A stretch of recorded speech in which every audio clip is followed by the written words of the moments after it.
After her tech millionaire son's sudden death, Eleanor Wright discovers his perfect wife isn't grieving but plotting. Finally, I can put that old woman in a home and be free of this burden. As deadly accidents begin to follow Eleanor through Silicon Valley's corporate maze, she must uncover the truth behind her son's death before becoming the next victim of a conspiracy hiding in plain sight. Before we begin, write in the comments where you're listening to our stories from. Subscribe to our channel. It's free and you can always change your mind. Enjoy the story. Chapter 1. The Fall. Losing a child is the most devastating pain a parent can experience, but when that grief becomes entangled with betrayal and deception, it transforms into something far more dangerous. My name is Eleanor Wright, and my world shattered the day I received that phone call about my son Jason.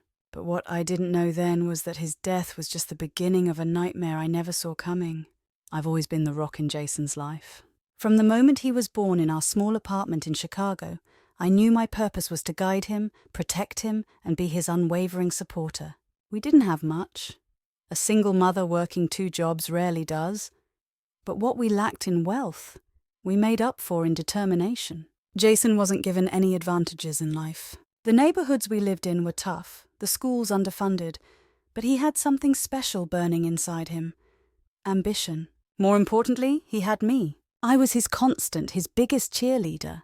When no one else believed in his dreams of building a tech company, I did. I stood beside him through every failure, every setback, every small triumph. And when he became one of Silicon Valley's most successful entrepreneurs at 32, I was there.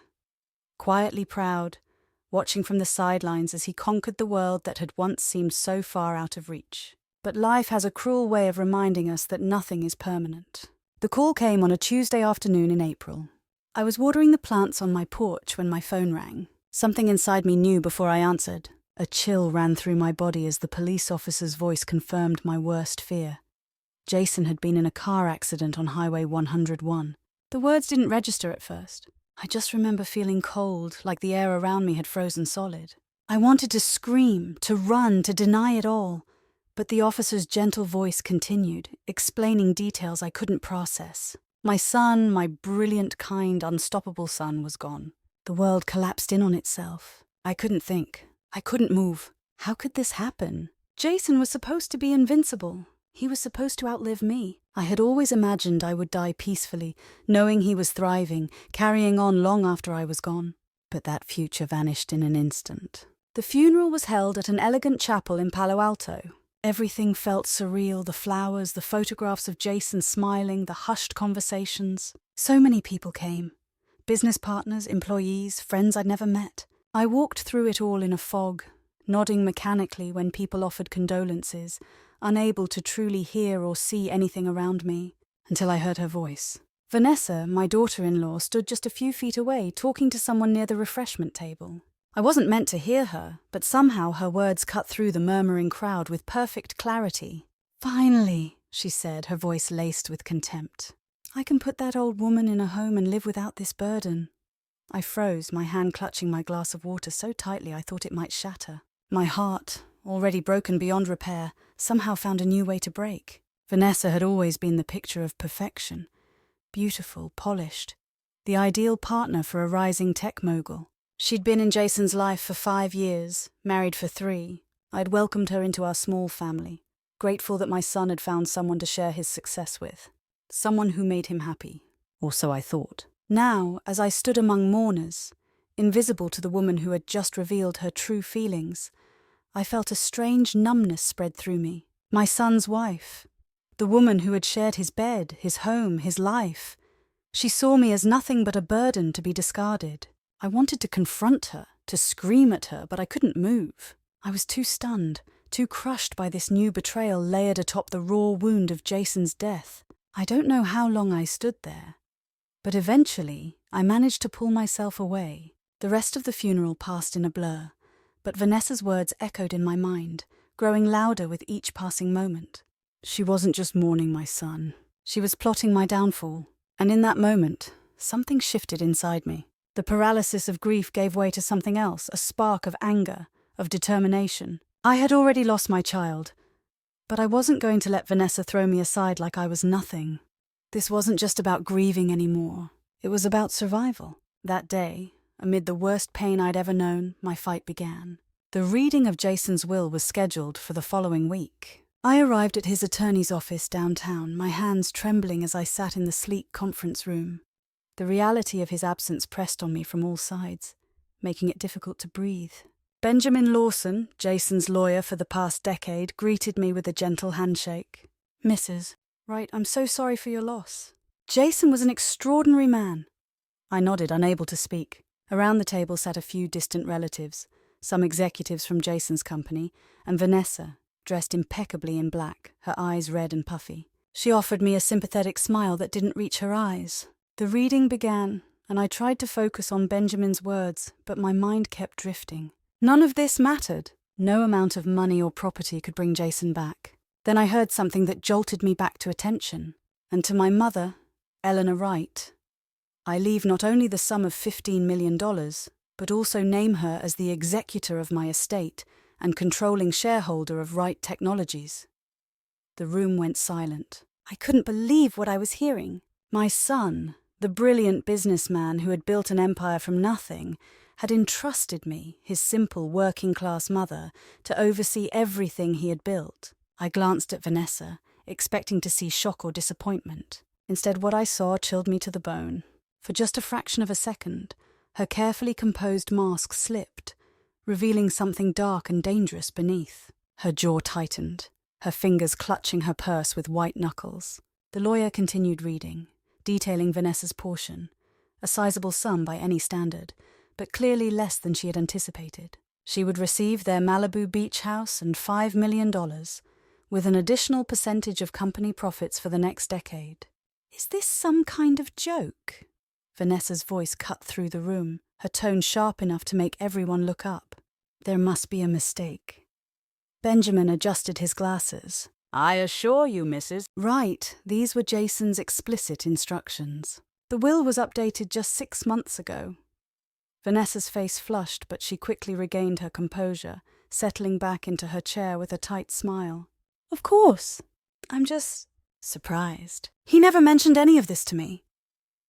I sat there, stunned by both Jason's decision and Vanessa's reaction. Why had my son made this choice? And why was Vanessa so shocked? Had she expected to receive everything? As the meeting concluded, Vanessa approached me, placing a manicured hand on my arm. "Eleanor, this must be overwhelming for you. Why don't you let me help? I understand Jason's business. I've been by his side for years." Her touch felt like ice against my skin. Behind her sympathetic words, I could sense calculation, assessment. She was already planning her next move. "Thank you, Vanessa, but I'll manage," I said quietly, pulling away from her. Her smile faltered for just a second. "Of course. But remember, I'm here for you. We're family after all. Family."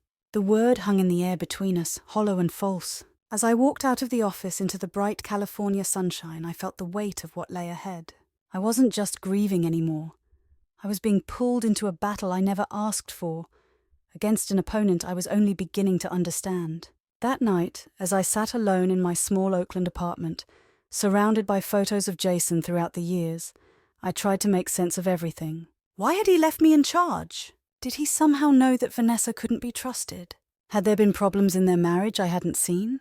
I picked up a photo of Jason at his company launch party, his arm around Vanessa, both of them smiling brilliantly for the camera. They looked perfect together. But appearances could be deceiving. I was learning that the hard way as I stared at Vanessa's beautiful face.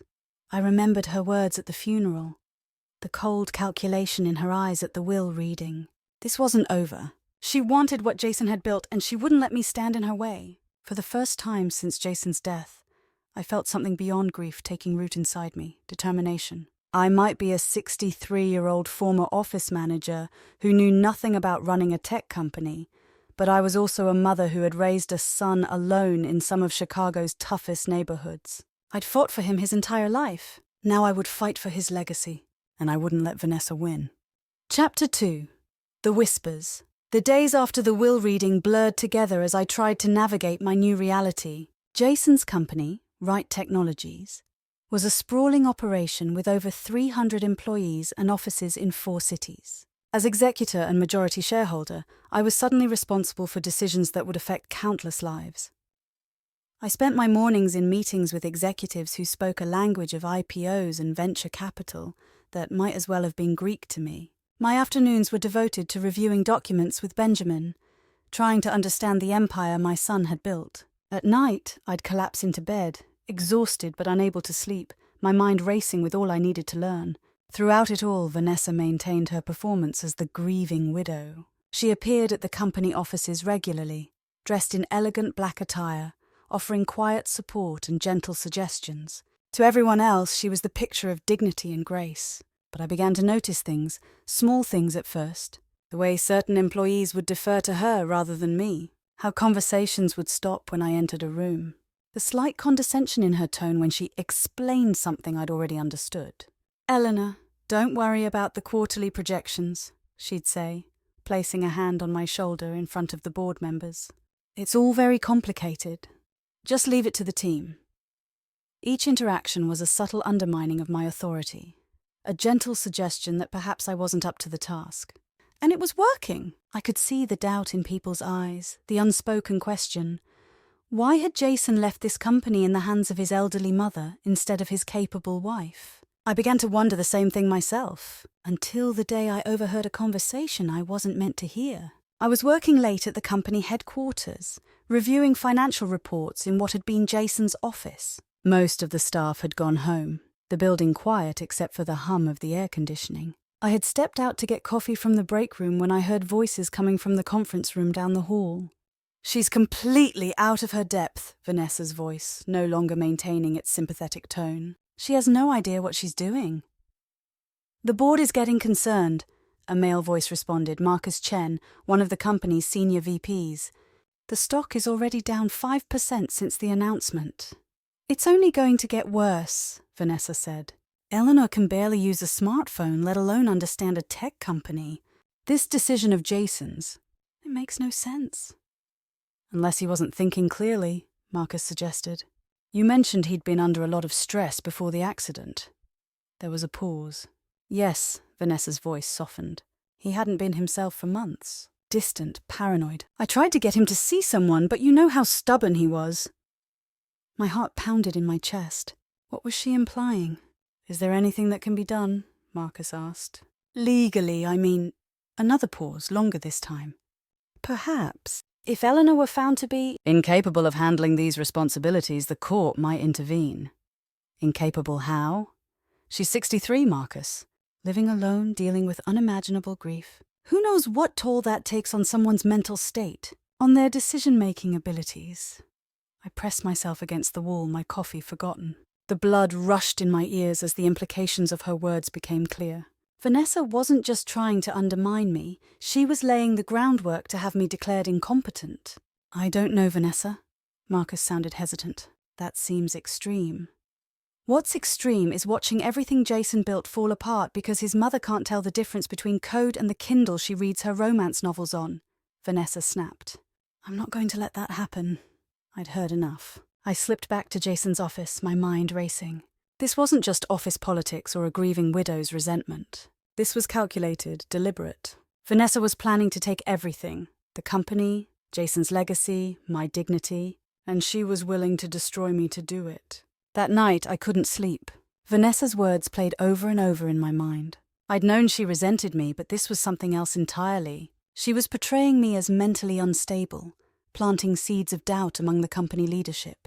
I pulled out my laptop, the one Jason had insisted on buying me last Christmas, and began searching.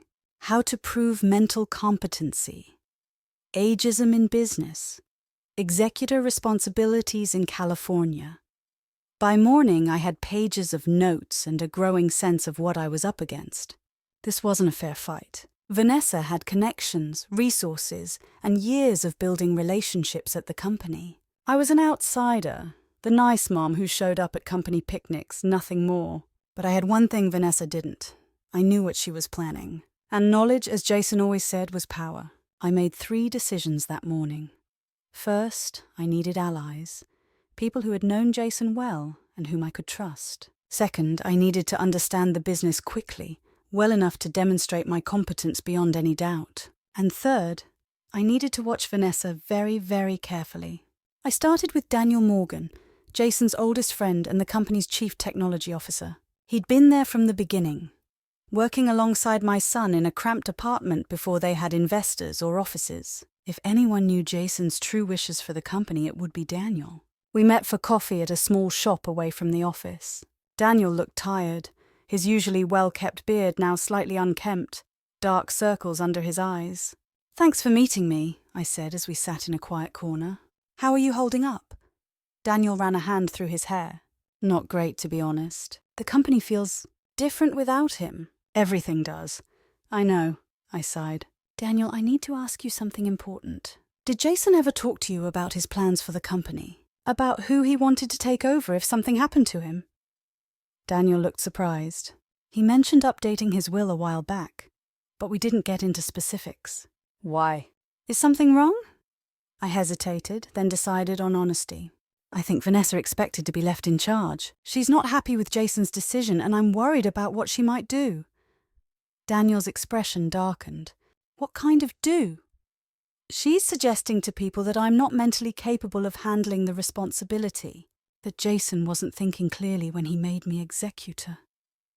Daniel set down his coffee cup with more force than necessary.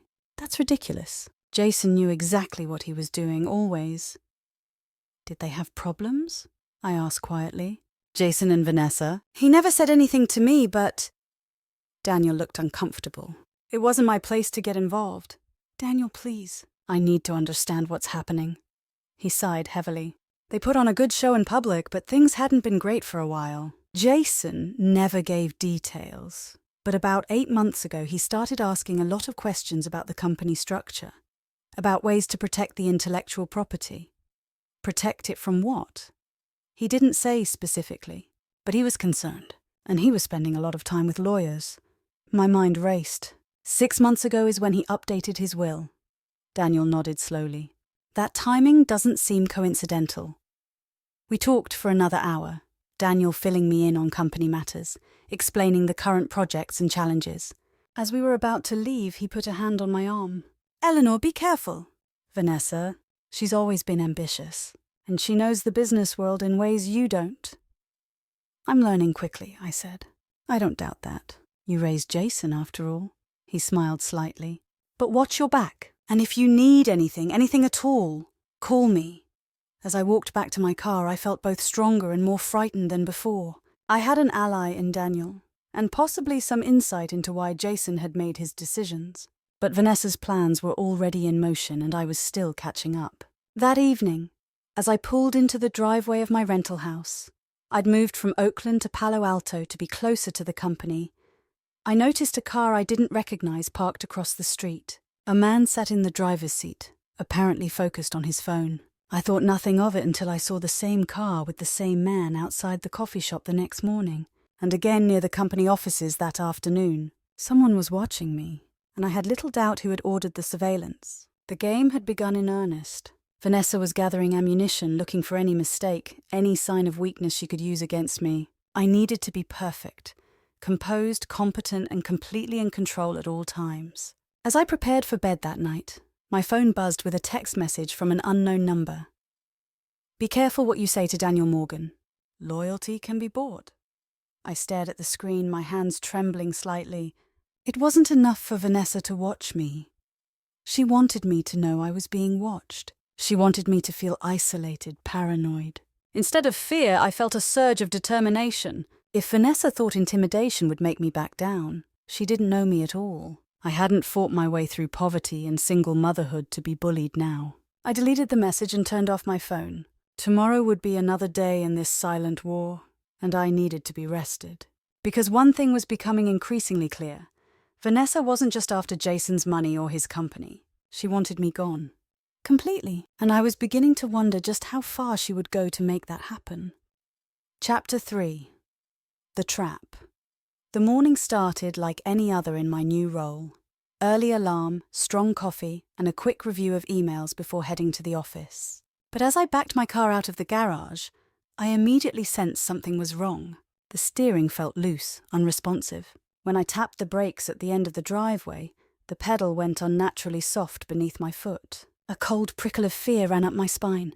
I eased the car back into the garage and called a local mechanic. Better safe than sorry. 3 hours later, I stood in the repair shop watching Mike Sanders, a gruff man in his 50s, emerge from beneath my car. His expression was grave. "Mrs. Right, these brake lines didn't fail by accident," he said, wiping his hands on a rag.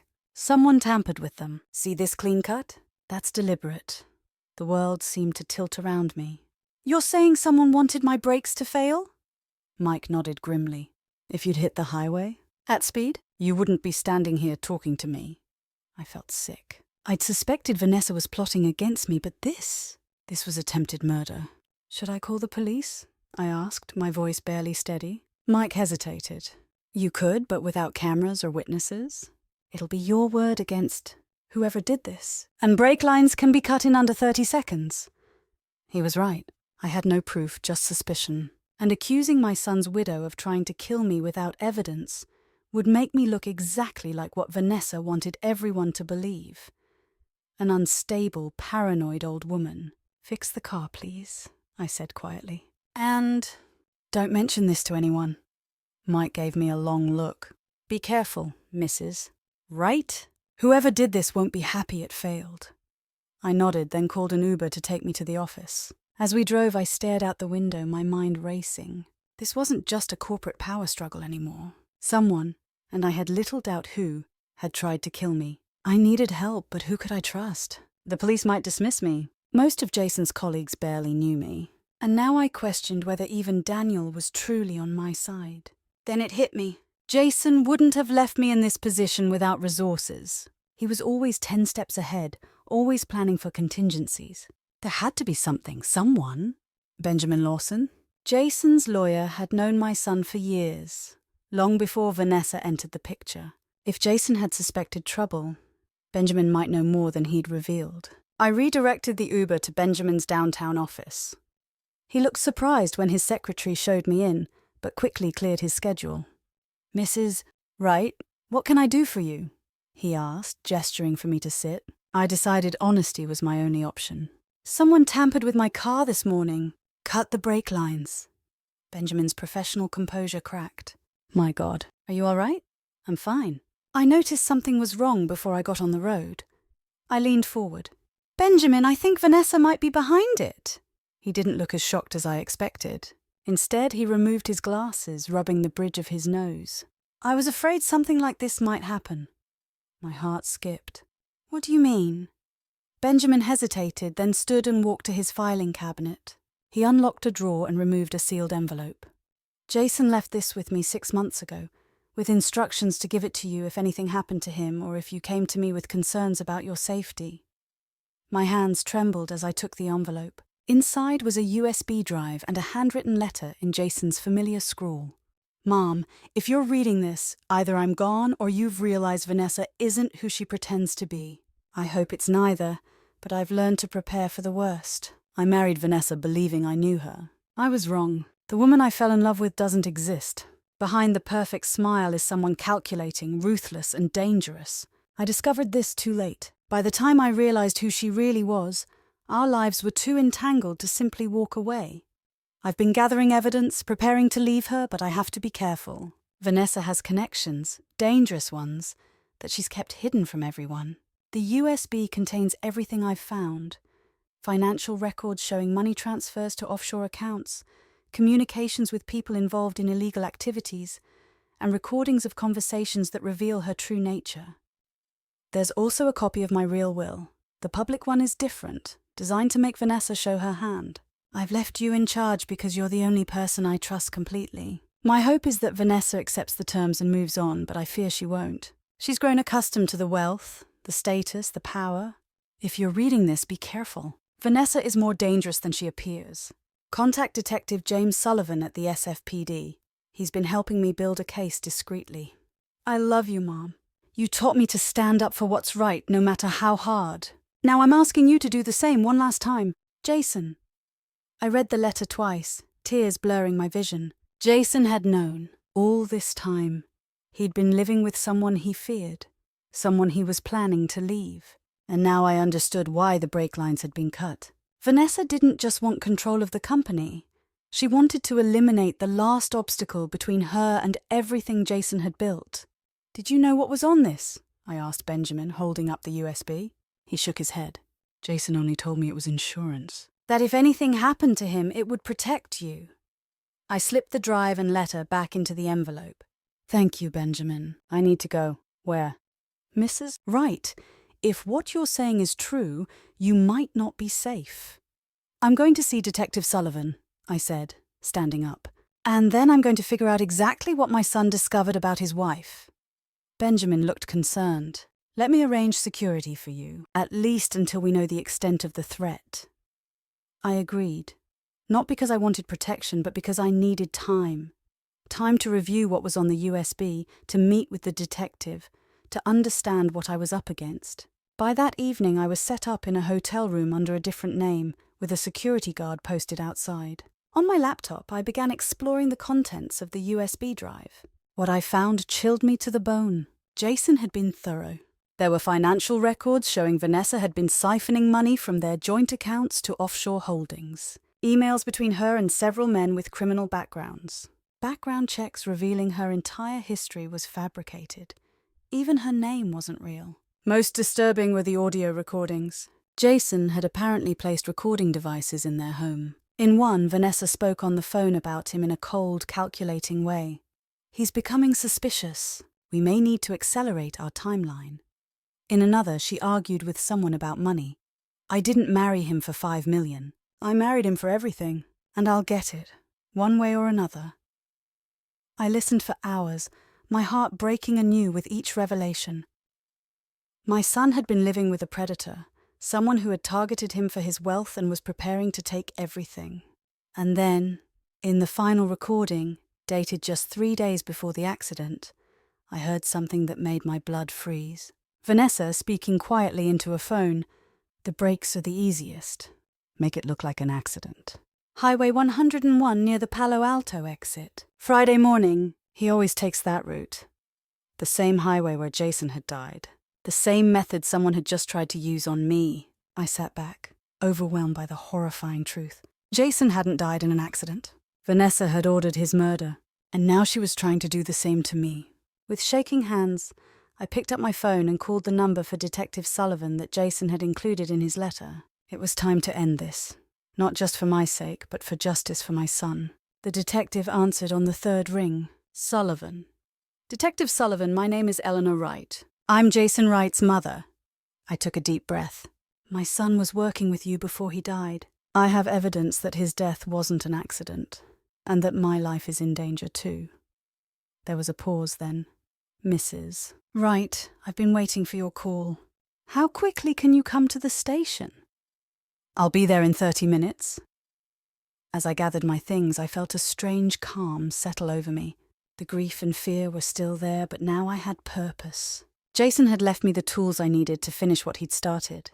He had trusted me to see this through. Vanessa had underestimated me from the beginning. She'd seen a grieving mother, an aging woman she could easily push aside. She was about to discover how wrong she'd been. Enjoying our stories? Don't forget to hit that subscribe button so you won't miss any of our upcoming content. Now let's get back to our story. Chapter 4. The confrontation Detective James Sullivan was not what I expected. In my mind, I'd pictured someone older, hardened by years on the force. Instead, I found myself sitting across from a man in his mid-30s, with intelligent eyes and a methodical way of speaking that reminded me painfully of Jason. "Your son contacted me about 3 months before his death," Sullivan explained after I'd handed over the USB drive. "He was careful smart. Said he needed to build a solid case before making any accusations." "Against Vanessa?" I asked. Sullivan nodded. "And the people she's connected to. We're not just talking about a gold digger, Mrs. Right. Your daughter-in-law has ties to some dangerous individuals, people involved in everything from fraud to organized crime." The room seemed to tilt slightly. "Are you saying Vanessa is part of some criminal organization?" "Not exactly. More like she's a specialist they use. A woman who targets wealthy men, integrates herself into their lives, and then, well, finds ways to access their assets." Sullivan's expression darkened. Jason was her biggest target yet. I thought of my brilliant, kind son. How proud he'd been to introduce Vanessa to me. How happy he'd seemed at their wedding. All a calculated lie. We were building a strong case, Sullivan continued. Jason had gathered substantial evidence, as you've seen. But we needed more time. He paused. Then the accident happened. It wasn't an accident, I said firmly. You heard the recording. Yes, but proving murder for hire isn't simple. The recording is damning, but a good lawyer could find ways to challenge its admissibility. We need more. A paper trail, the person she hired, something concrete to connect her directly to Jason's death. And the attempt on my life. The cut brake lines? Sullivan leaned forward. That gives us an opportunity. Vanessa doesn't know we're onto her. She thinks she's still in control. I understood where he was going. You want to set a trap? He nodded. If we move too soon, with only circumstantial evidence, she could slip away. Or worse, her connections could help make the case disappear. He studied me carefully. But this would put you at risk. I can't ask you to do that. You're not asking. I'm offering. I met his gaze steadily. What do you need me to do? By the time I left the police station, we had a plan. It was dangerous, yes, but the alternative, letting Vanessa escape justice for killing my son, was unthinkable. For the next week, I played my part perfectly. I returned to work at Right Technologies, showing no signs that anything had changed. I expressed concern about my car trouble, but never suggested foul play. I acted increasingly stressed, making small mistakes in meetings that would feed into Vanessa's narrative about my competence. All the while, Detective Sullivan's team was building the case. They traced the offshore accounts Jason had discovered, interviewed former associates of Vanessa's, and most importantly, identified the mechanic suspected of tampering with both Jason's car and mine. They found him working at a shop in Oakland. Under pressure, he gave up his contact. A middleman who arranged services for clients who didn't want to get their hands dirty. The middleman, facing serious charges himself, was quick to reveal text messages and payment records linking back to Vanessa. The trap was almost ready. Now we needed Vanessa to make one final irrefutable move. On a Tuesday morning, I called Daniel Morgan and asked to meet privately. At a small cafe with police officers discreetly stationed nearby, I told him I'd made a decision. I'm stepping down as executor, I said loudly enough for anyone nearby to hear. This is all too much. Next week, I'm going to formally request that the court appoint Vanessa to take over. She knows the business better anyway. Daniel looked genuinely shocked. Eleanor, are you sure? That's not what Jason wanted. Jason isn't here, I said, my voice breaking authentically. And I can't do this anymore. I'm going to the lake house this weekend to think everything through. I'll file the paperwork on Monday. The lake house, a small property Jason had purchased years ago in Clear Lake, about 2 hours north of San Francisco. Isolated, rarely visited. The perfect place for an accident to befall an elderly woman who had changed her mind about a multi-million-dollar company. As expected, Daniel called Vanessa immediately after our meeting. By that evening, my security team, now undercover police officers, reported unusual activity. Someone had accessed the lake house, staying for approximately 1 hour before leaving. She took the bait, Sullivan confirmed when I called him. We found evidence of tampering with the deck railing. If you leaned on it, I'd fall into the rocky shoreline below, I finished. Not subtle, is it? People like Vanessa get overconfident.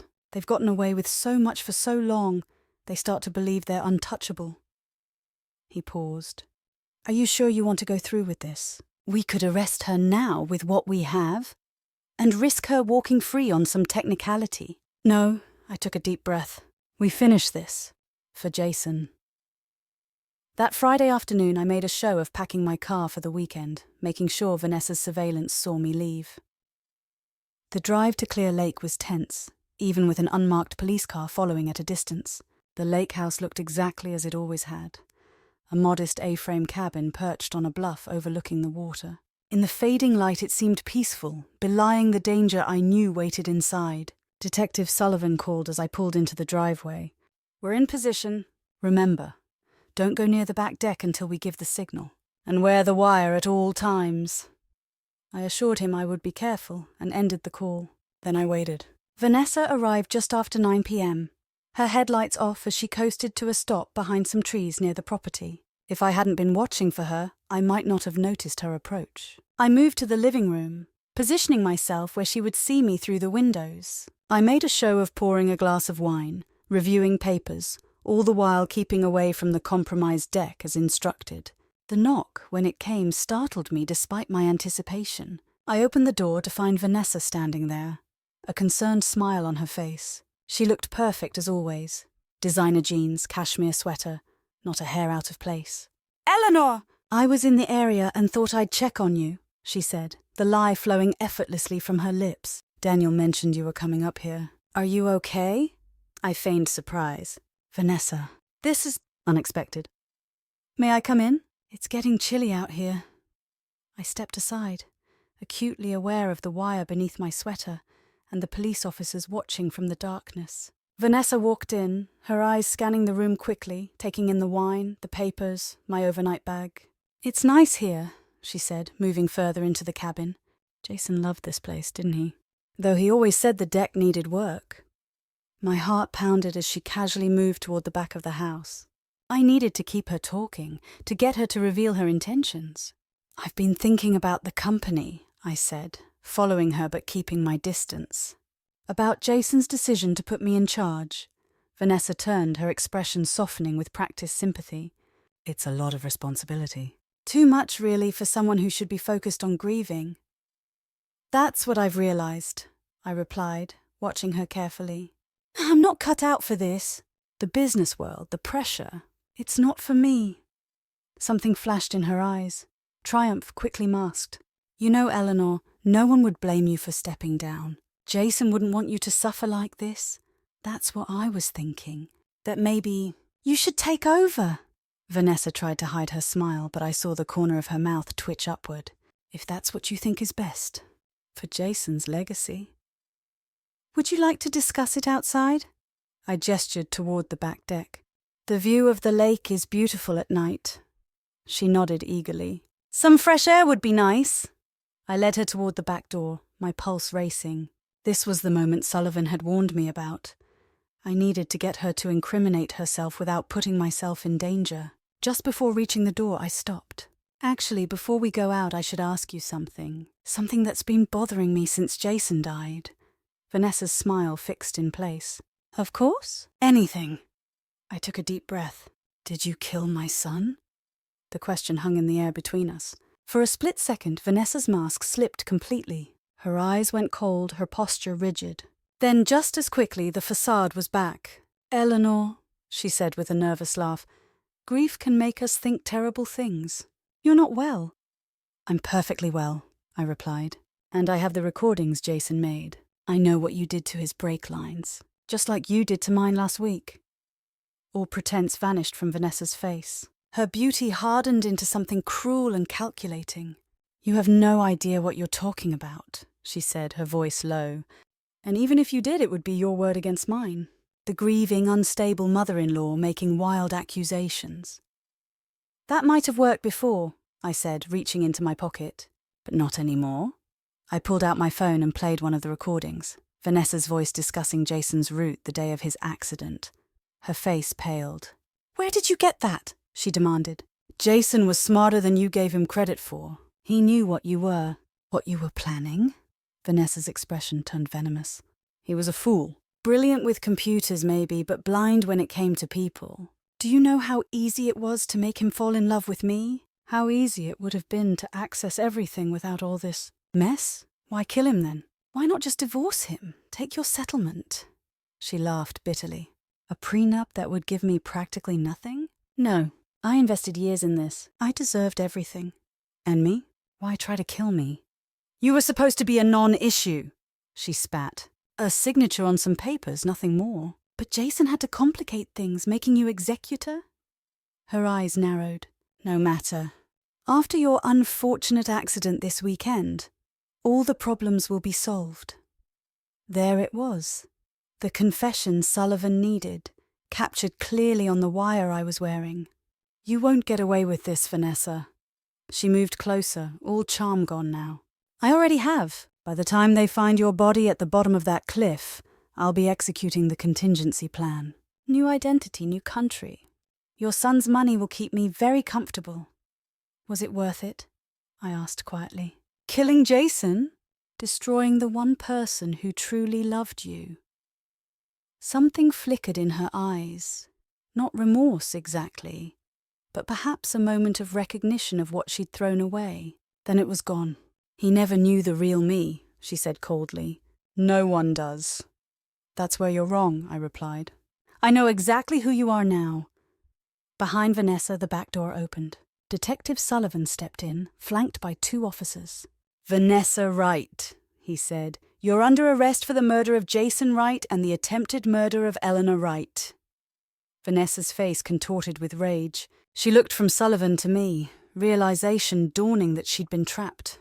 You stupid old woman, she hissed as the officers moved toward her.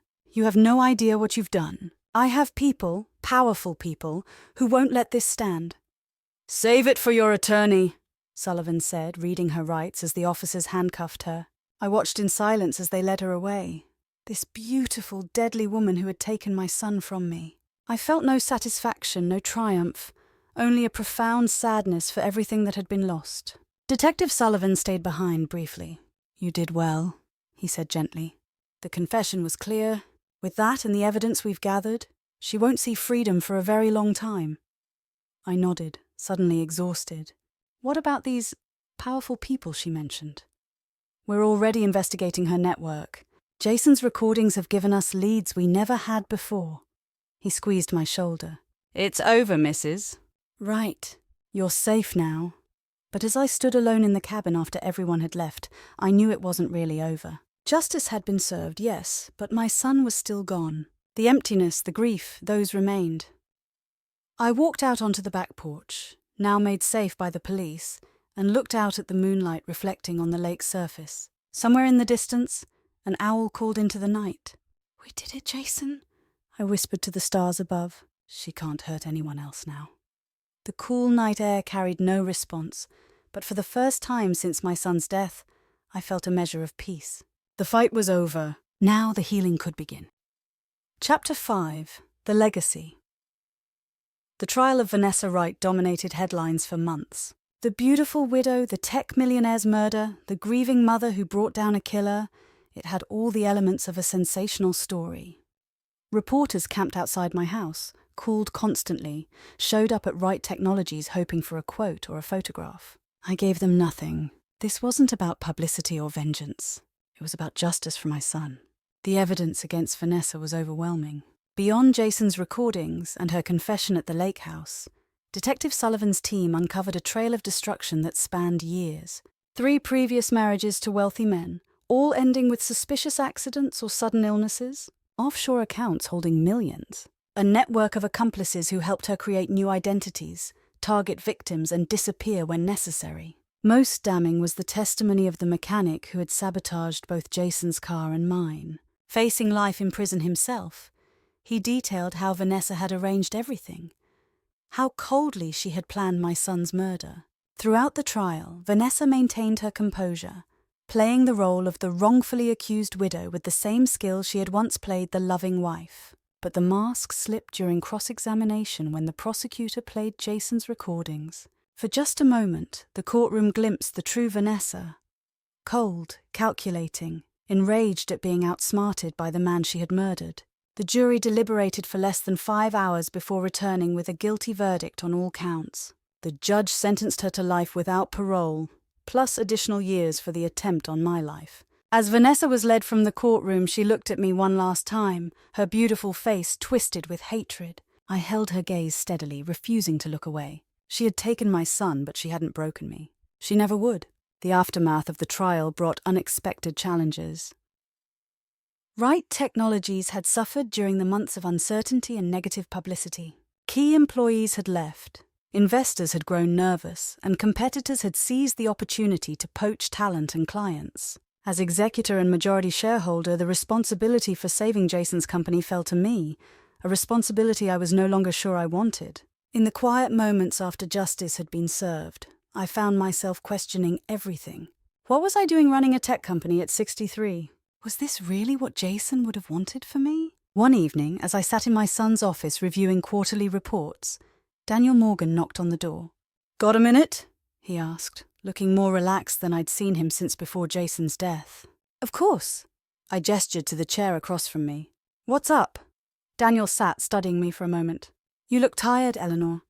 "I am tired," I admitted. "All of this, the company, the trial, trying to figure out what happens next, it's exhausting." "That's actually why I wanted to talk to you." He leaned forward. "I've been thinking about what Jason really wanted, not just for the company, but for you." "What do you mean?" "He wouldn't have wanted you to sacrifice your life for right technologies. Making you executor. That was his way of protecting his legacy from Vanessa, not tying you to a job you never asked for."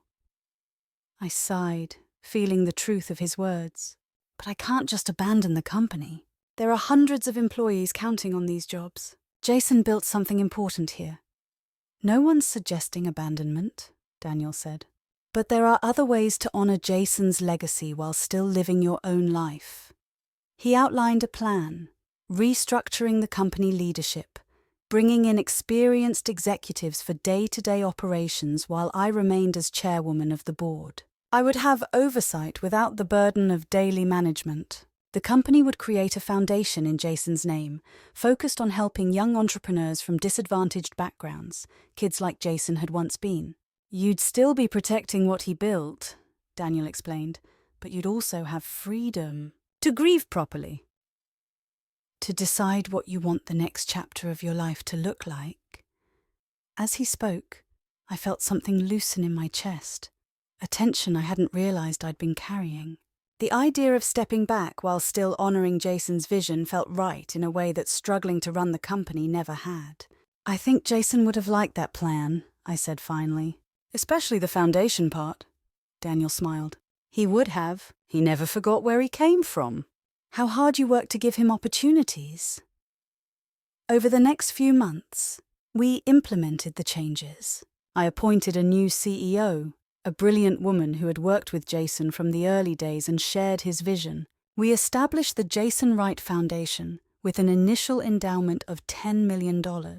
And slowly, Wright Technologies began to recover, emerging stronger and more focused than before. As for me, I found myself with something I hadn't had in decades. Time to figure out what I wanted. I started small. I moved out of the rental in Palo Alto and bought a cozy house in Berkeley with a garden and a view of the bay. I joined a grief support group, finally allowing myself to process the trauma and loss without the distraction of corporate warfare or criminal trials. I reconnected with old friends, made new ones, and I began to heal. 1 year after Vanessa's conviction, I stood in the newly opened headquarters of the Jason Wright Foundation. Around me, 20 young people from disadvantaged neighborhoods were receiving their first grants, seed money to develop the tech ideas they'd previously had no way to pursue. A young woman approached me, her eyes bright with determination. "Mrs. Wright? I just wanted to thank you. This grant, it's going to change my life." "What's your project?" I asked. "An app that helps kids in foster care connect with educational resources," she explained. "I aged out of the system myself last year. There's so much these kids need that they don't know how to access."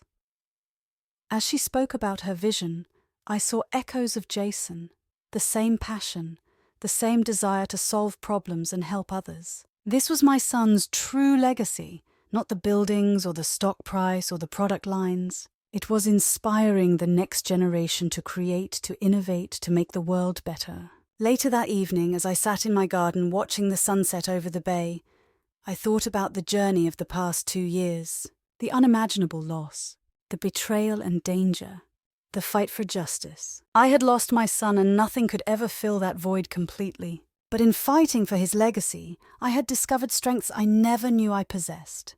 I had faced evil and emerged not unscathed but unbroken. My phone buzzed with a text from Detective Sullivan, who had become a friend through the ordeal we'd shared. "Saw the foundation launch on the news. Jason would be proud." "So am I." I smiled, typing back a thank you. Sullivan was right. Jason would be proud, not just of what his company had become, but of what I had become.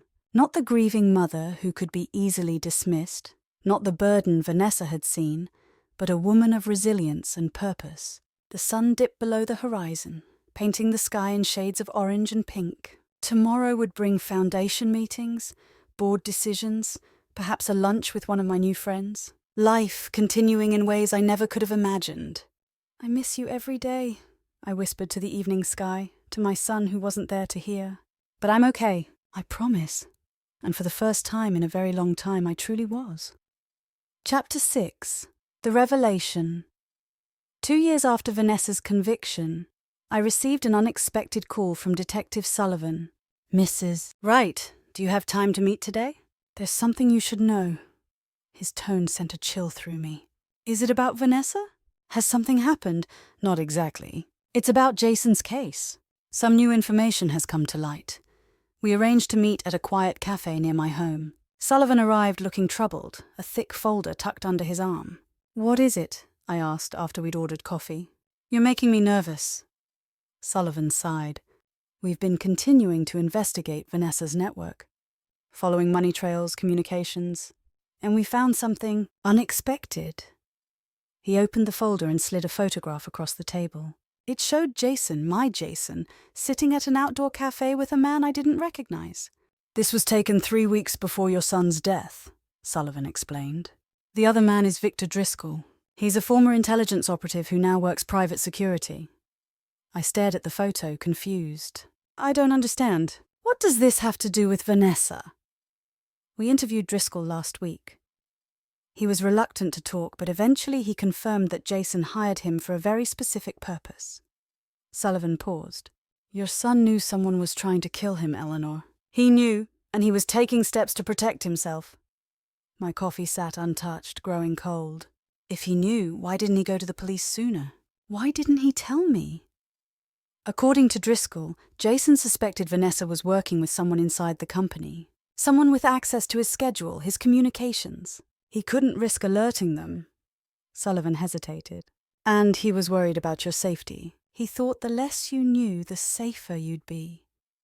I closed my eyes briefly, picturing my son carrying this terrible knowledge alone, trying to protect me even as his own life was in danger. "There's more," Sullivan continued. "Driscoll says Jason had uncovered something bigger than just Vanessa's plans. Something about the company's new security software, vulnerabilities that were being deliberately built in, backdoors that would allow access to client systems." "Corporate espionage?" I asked. Sullivan nodded.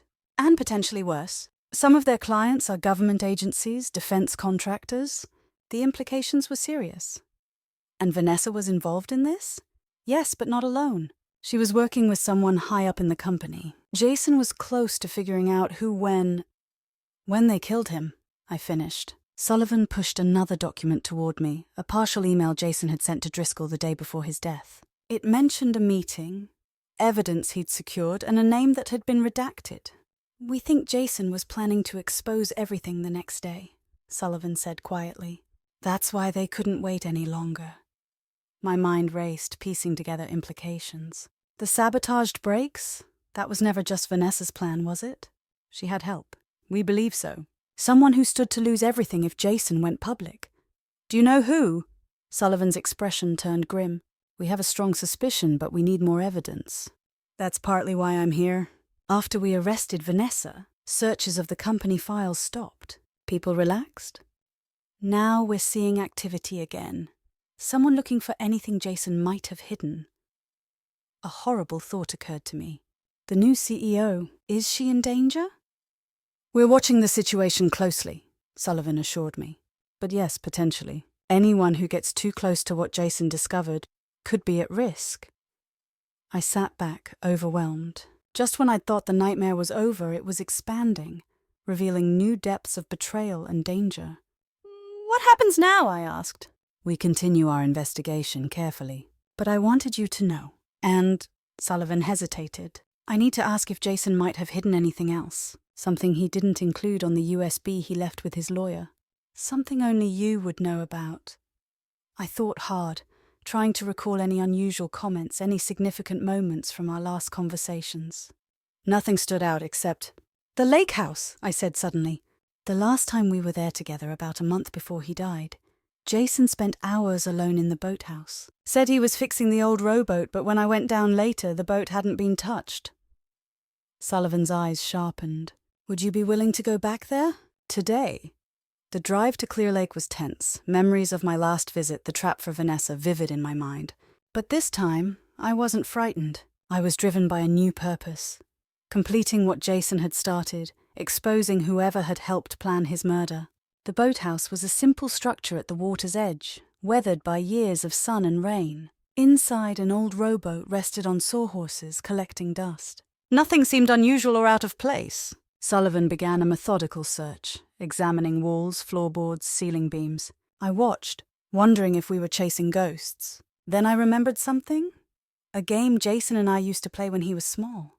We'd leave secret messages for each other in hiding spots around our apartment. Under the third floorboard from the wall, inside the hollow leg of his desk chair, behind the loose brick in the fireplace. I moved to the far corner of the boathouse, counting floorboards from the wall. 1, 2, 3. I knelt and pressed on the edge of the board. It gave slightly. Detective? I called. I think I found something. Sullivan hurried over as I pried up the board.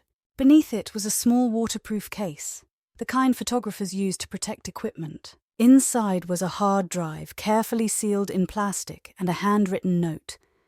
If you're finding this, Mom, I'm probably gone. Everything is here, the evidence, the names, all of it. I'm sorry for putting this burden on you. I love you. J. Sullivan carefully took the hard drive. This could be exactly what we need. The contents of the hard drive proved explosive. Jason had documented everything. The security vulnerabilities, communications with the buyers, a foreign intelligence service, and most importantly, the internal conspiracy. The mastermind wasn't some shadowy executive I barely knew. It was Marcus Chen, the same senior VP who had been in that conference room with Vanessa, questioning my competence. The same man who had worked closely with Jason for years, who had attended his wedding, who had hugged me at his funeral. The betrayal cut deep, but it also made tragic sense. Marcus had been the perfect accomplice for Vanessa. He had intimate knowledge of the company, access to Jason's schedule, and everything to lose if the security breaches were discovered. Sullivan's team moved quickly, arresting Marcus before he could flee or destroy additional evidence. Unlike Vanessa, he broke almost immediately under questioning, confirming everything and revealing details even Jason hadn't discovered. The full story emerged in fragments. Marcus had been approached by foreign agents 3 years earlier, offered millions to build backdoors into Right Technologies' security systems. At first he'd refused, but financial troubles and greed eventually won out. When he met Vanessa at a company event, he recognized something kindred in her, ambition unconstrained by morality. They began working together, planning how to maximize their gains. When Jason started noticing discrepancies in the code, asking uncomfortable questions, they realized he was becoming dangerous. Vanessa suggested the accident as the cleanest solution. She would inherit his shares, Marcus would continue his work unimpeded, and both would profit enormously. They hadn't counted on Jason's foresight, his careful documentation, or his decision to make me executor of his estate. And they certainly hadn't expected me to fight back as I had. As the case against Marcus proceeded through the justice system, I found myself facing reporters once again, explaining a new chapter in a story I had thought was finished. But this time was different. This time I wasn't just the grieving mother or the woman who had escaped murder. I was completing my son's work, honouring not just his memory but his courage. On a crisp autumn day, nearly 3 years after Jason's death, I stood at his grave with a small bouquet of his favourite flowers, simple daisies, nothing fancy. "It's done," I told him quietly. "All of it. Marcus was sentenced yesterday. 20 years, no possibility of parole before 15. The company is secure. Your team has rebuilt the security software from the ground up." A gentle breeze stirred the leaves of the maple tree overhead, sending a shower of red and gold drifting down around me. "The foundation is doing amazing work," I continued. 35 grants this year. You should see these kids, Jason. They remind me so much of you." I placed the flowers at the base of his headstone, brushing away a few fallen leaves. I miss you every day. But I want you to know, I'm not just surviving anymore. I'm living. Building something new from what you left behind. As I walked back to my car, I felt a sense of completion I hadn't expected to find. The pain of losing Jason would never fully disappear, but it had transformed into something I could carry without being crushed by its weight. Vanessa and Marcus had seen me as an obstacle, a nuisance, an aging woman they could easily push aside in their quest for wealth and power. They had underestimated me catastrophically, not because I was particularly clever or strong, but because they had failed to understand the most fundamental truth about me.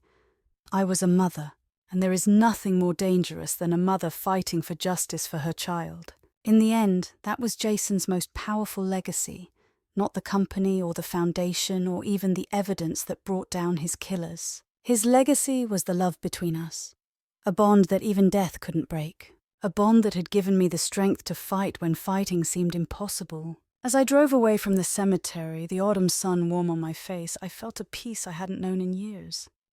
Jason was gone, but the light he had brought into the world continued to shine, through the lives touched by his foundation, through the company he had built with integrity, and through me, his mother, who had refused to let darkness win. Some battles leave you broken, but some forge you into something new, something stronger and more resilient than you ever imagined possible. This had been my battle, and though the cost had been unimaginably high, I had emerged not just a survivor, but a victor. In my grief, I had discovered my power. In my loss, I had found my purpose. And in the end, that was enough. Wow, what a story. Don't forget to hit that subscribe. Wow, what a story. Don't forget to hit that subscribe button so you won't miss any of our upcoming content.